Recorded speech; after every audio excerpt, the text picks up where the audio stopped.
8,20,000लाई पर्ने आइपिओ आजदेखि खुलेको छ, त्यो पनि सर्वसाधारणको लागि।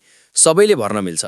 सो कुन कम्पनीको आइपिओ र कति किता भर्ने र कम्पनी कस्तो रहेको छ त, यी सबै कुराहरूको बारेमा तपाईहरुलाई यो भिडियोमा जानकारी दिनेछु। आइपिओ बिक्री खुल्ला गरेको कम्पनी रहेको छ सोलो हाइड्रो पावर लिमिटेड।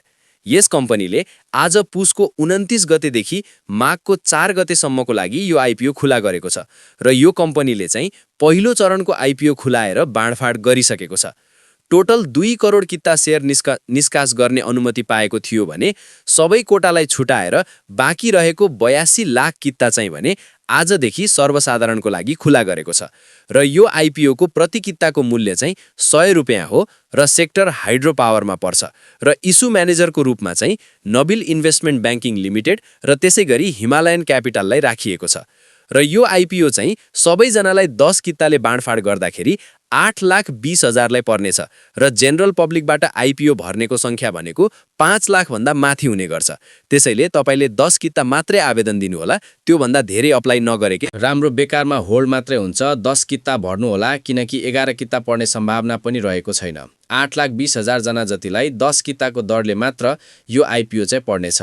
यस कम्पनीले सोलुखुम्बुमा 82 मेगावाट क्षमताको लोअर सोलु जलविद्युत आयोजना निर्माण सम्पन्न गरी 2079 साउन 24 गतेदेखि व्यापारिक रूपमा उत्पादन गर्न थालेको छ।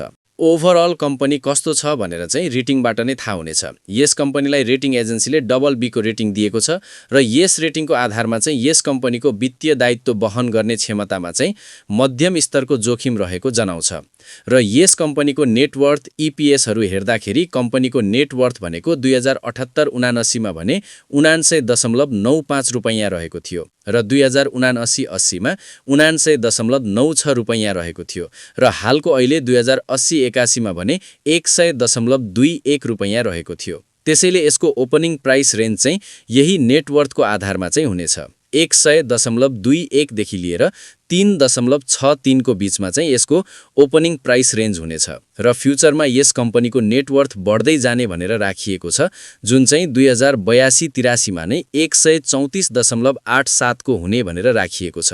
त्यसैगरी 2083-84 मा पनि 150.18 रुपैयाँ हुने भनेर राखिएको छ। त्यसैगरी अब इपिएसहरू हेर्दाखेरि भनेको कम्पनीको अर्निङ पर शेयर यानि कि प्रति शेयरको आम्दानी 2078-79 मा 0.05 रुपैयाँ रहेको थियो र त्यसैगरी 2079-80 मा चाहिँ -0.01 रुपैयाँ रहेको थियो र 2080-81 मा चाहिँ भने 0.23 रुपैयाँ रहेको छ। सो इपिएस खासै राम्रो छैन, तर फ्युचरमा चाहिँ अब बढ्दै जाने भनेर प्रोजेक्सन गरिएको छ। जस्तै 2082-83 मा भने 9.51 रुपैयाँ हुने भनेर राखिएको छ र त्यसैगरी 83-84 मा 12.31 रुपैयाँ हुने भनेर राखिएको छ र यही अनुसारले नेटवर्थ र इपिएस बढ्दै जाने हो भने फ्युचरमा चाहिँ कम्पनीको इपिएस नेटवर्थहरू पनि राम्रै हुने देखिन्छ र यस कम्पनीले यो आइपिओबाट चाहिँ टोटल 2 अरब रुपैयाँ चाहिँ उठाउनेछ र यो उठेको 2 अरब रुपैयाँ नै सबै चाहिँ भने कर्जा भुक्तानीको लागि चाहिँ सदुपयोग गर्ने भनेर भनिएको छ र कम्पनी चाहिँ यस प्रकारको रहेको छ भने आइपिओ भर्ने नभर्ने त्यसमा चाहिँ क्वेसन गरिराख्नै परेन। आइपिओ मज्जाले भर्न सक्नुहुनेछ। सर्वसाधारणको लागि खुलेको छ, सबैले अप्लाई गर्नु होला र आइपिओ पर्ने नपर्ने चाहिँ त्यो तपाईहरुको आफ्नै भाग्यमा भर पर्नेछ।